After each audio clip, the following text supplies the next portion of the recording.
স্বার্থকে উদ্ধার করার জন্য অনেকেই আমরা যারা আইনজীবী, যারা আমাদের আইন সম্পর্কে আমাদের আনুগত্য থাকার কথা, আমরা সে বিভিন্ন রকমের 2 নম্বরই জিনিসগুলোকে সেখানে তুলে ধরি এবং সে ধরনের অর্ডার নিয়ে যাই।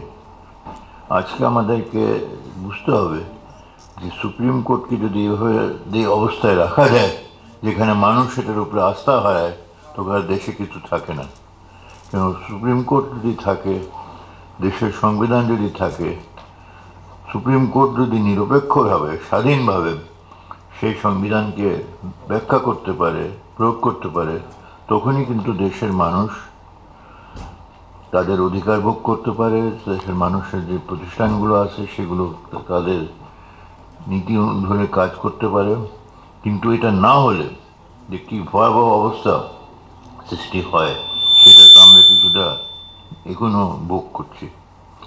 তো সেই কারণে আমি বলবো যে আমাদের আজকে সব কিছু বাদ দিয়ে বারের একটা ঐক্য রক্ষা করা দরকার। দলীয় ভিত্তিতে বারকে বিক্রি না করা, দলীয় স্বার্থকে বারকে নিয়ে আদায় করার জন্য ব্যস্ত না হওয়া। বার কিন্তু সে আইনের শাসন, বিচার বিভাগের শাসন, স্বাধীনতার সংবিধানকে রক্ষা করার জন্য, তাদের কর্তব্য পালন করার জন্য যেন ঐক্যবদ্ধ থাকে এবং তার ঐক্যর মধ্যে কোনো যদি এই ব্যাপার নিয়ে, এই বিষয়গুলো নিয়ে কোনো দ্বিমত সৃষ্টি হতে না দেয়। আমরা লক্ষ্য করেছি যে এই যে কয়েক বছরে যে অবনতি আমরা লক্ষ্য করছি সমাজের পরিবেশে, সেটার মূল কারণ হলো যে আমরা বিভিন্ন জায়গা থেকে এই স্বাধীনতাকে নিজেদের দলীয় স্বার্থে, গোষ্ঠীর স্বার্থে লাগানোর চেষ্টা করেছি। মূল যেটা নীতিগুলো, এগুলোকে থেকে সরে গিয়ে এখন সংবিধানের মূলনীতিকে রক্ষা করলে কিন্তু দেশে একটা স্বাধীন সুষ্ঠু শাসন ব্যবস্থা থাকতে পারে। সেটাকে রক্ষা করার পূর্বশর্তই হলো যে আমরা আইনজীবীদের মধ্যে মূলনীতিগুলোর ব্যাপার নিয়ে যেন কোনো আমরা দ্বিমত না হয়, বিতর্ক না হয়, এটাকে আমরা অপব্যাখ্যা না করি। যদি এইটাকে আমরা নিশ্চিত করতে পারি, আমরা আইনজীবীদের মধ্যে থেকে নিজের এই দায়িত্বকে উপলব্ধি করে ঐক্যবদ্ধ থেকে যে যে মূলনীতিগুলো আছে সংবিধানের, সেটাকে রক্ষা করার জন্য আমরা কোনো রকমের এখানে আপোষ না করি, তখনই কিন্তু আমাদের সাংবিধানিক শাসন দেশে কায়েম হবে এবং সংবিধানের যে প্রশ্রয়ে মানুষ বাস করতে পারবে, অধিকার ভোগ করতে পারবে। এই জিনিসটা আজকে খুব জরুরি ভিত্তিতে আমাদের উপলব্ধি করা দরকার এবং আমাদের ঐক্যমতে পৌঁছে সিদ্ধান্ত নেওয়া উচিত যে আমরা সংবিধানের মৌলিক বিষয়ে, মূলনীতিকে নিয়ে কোনো রকমের বিতর্ক করব না, দ্বিমত পোষণ করব না এবং সেই মূলনীতিকে কোনো অক্ষরে অক্ষরে যেন পালন করা হয়, সেটাকে সব জায়গায় আমরা রক্ষা করব। কেন, এর মধ্যে সব কিছু আছে, সংবিধানের আমাদের যেগুলো পাওয়ার কথা সব কিছু সেখানে স্পষ্ট করে বিধান করা আছে। কিন্তু এখান থেকে আমরা আইনজীবীরা নিজের মধ্যে বিভক্ত হয়ে এটাকে নানানভাবে অপব্যাখ্যা করে এইগুলোকে আমরা কার্যকর হতে দিচ্ছি না। এটি হলো মূল কারণ যে এই সমষ্টিগতভাবে আমাদের সমাজ ব্যবস্থা, শাসন ব্যবস্থা এই ক্রাইসিসের মধ্যে পড়ে গেছে যে মূল নীতিকে না মেনে এখানে আমরা চেষ্টা করছি দেশ শাসন করতে। তো এটা সম্ভব না। এটা যদি সুশাসন চায়, যদি সাংবিধানিক শাসন চায়, তখন তো আমাদের এই মূলনীতিকে অক্ষরে অক্ষরে শ্রদ্ধা করতে হবে, তা পালন করতে হবে এবং যতই কঠিন হোক না কেন এখান থেকে আমরা কোনোভাবে যেন সরে না যাই, আপোষ না করি। তো এই হলো মূল আমাদের এই কঠিন যে অবস্থা যাচ্ছে, যে সংকটের মধ্যে আমরা বাস করছি, এর মূল কারণ হলো এটাই। যে আমরা সংবিধানের যে মূল নীতিগুলো আছে এটার প্রতি শ্রদ্ধাশীল থাকছি না, এগুলোকে সবাই যেন মেনে তাদের দায়িত্ব পালন করে সেটা নিশ্চিত করার ব্যাপারে আমাদের যেটা করণীয় সেটা করছি না। তো সেই ব্যাপারে আমি বলবো যে আমরা আসেন সংবিধানকে হাতে রেখে দেখি যে কোন কোন ব্যাপারে এগুলো পালন হচ্ছে না, সেগুলো যেন যাদের পালন করার কথা তারা যেন পালন করে, এবং না পালন করলে তাদেরকে সরিয়ে দেওয়া হোক। যেন সংবিধানে যে পদে যারা থাকেন তারা তো শপথ নিয়ে থাকেন যে তারা এই সংবিধানকে অক্ষরে অক্ষরে পালন করবেন। তারা যদি তাদের শপথ ভঙ্গ করে সেখান থেকে সরে যায় তখন তো সংবিধানও থাকে না, সাংবিধানিক শাসনও থাকে না, সুশাসনও থাকে না, এবং যেটা পাচ্ছেন সেটাই আমরা তখন পেতে থাকবো, যে বিভিন্ন রকমের দুর্নীতি, বিভিন্ন রকমের অপশক্তি, যে কার্যকলাপ, এইগুলো থেকে দেশের শাসন কে ভুল পথে নেওয়া হচ্ছে, যে কারণে এই সংকটের পর সংকট আমরা লক্ষ্য করছি।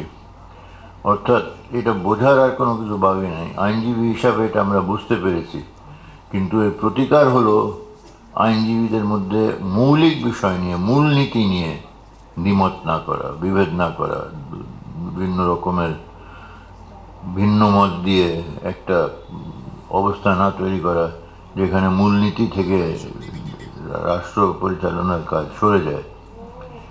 এই জিনিসটা আমরা মনে রাখতে হবে, যে চারিদিকে একটু তাকিয়ে দেখেন যে কোথায় কোথায় এগুলো মূলনীতি থেকে আমরা সরে যাচ্ছি, আমরা এগুলোকে পালন না করে বরং উল্টাটা করছি, এবং কায়দা করে বুদ্ধি করে কিভাবে সরে যাওয়া যায় এইগুলো বুদ্ধি কায়দা করে আমরা আমাদের হ্যাঁ, তো সেগুলো আমরা করছি যে কিভাবে এটাকে পাশ কাটিয়ে আমরা আমাদের দেশ শাসন হতে থাকুক। এখান থেকে আমাদের সরে আসতে হবে, এটা উপলব্ধি করতে হবে, এবং এবার ব্যাপারে আমাদেরকে সবাইকে মধ্যে, আইনজীবীদের মধ্যে একটা ঐক্য যেটা আছে সেটাকে ফিরে আনা।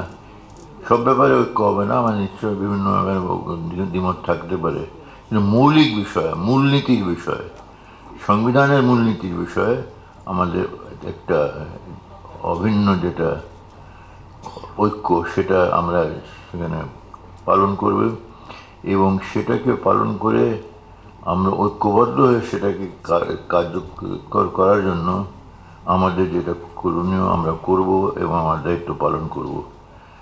এটি হলো পূর্ব শর্ত আজকে সাংবিধানিক শাসনের।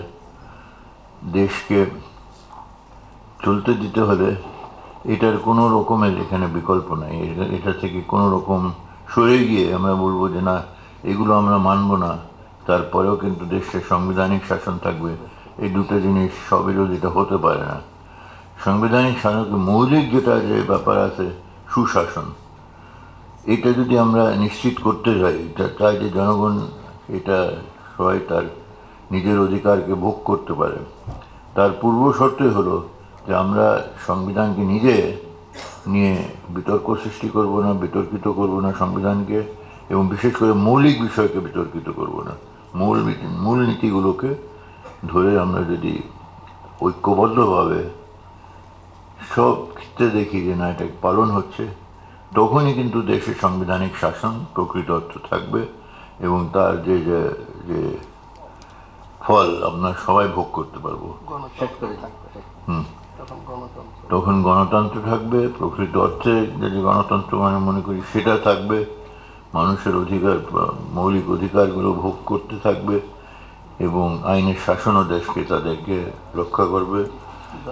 তো এই কথাগুলো আমি আপনাদেরকে খুব জোরে বলতে চাই যে এটা নিয়ে কোনো আমরা আপোষ করব না, আপোষ করার কোনো বিকাশ প্রশ্নই ওঠে না।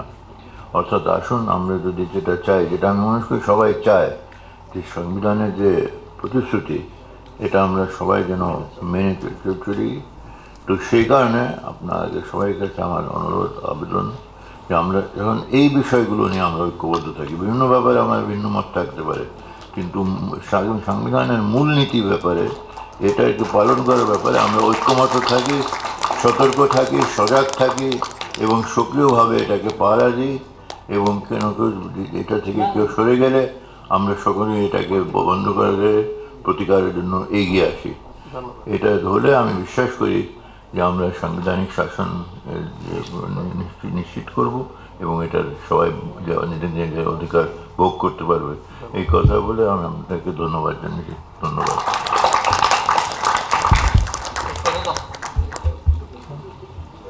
আমরা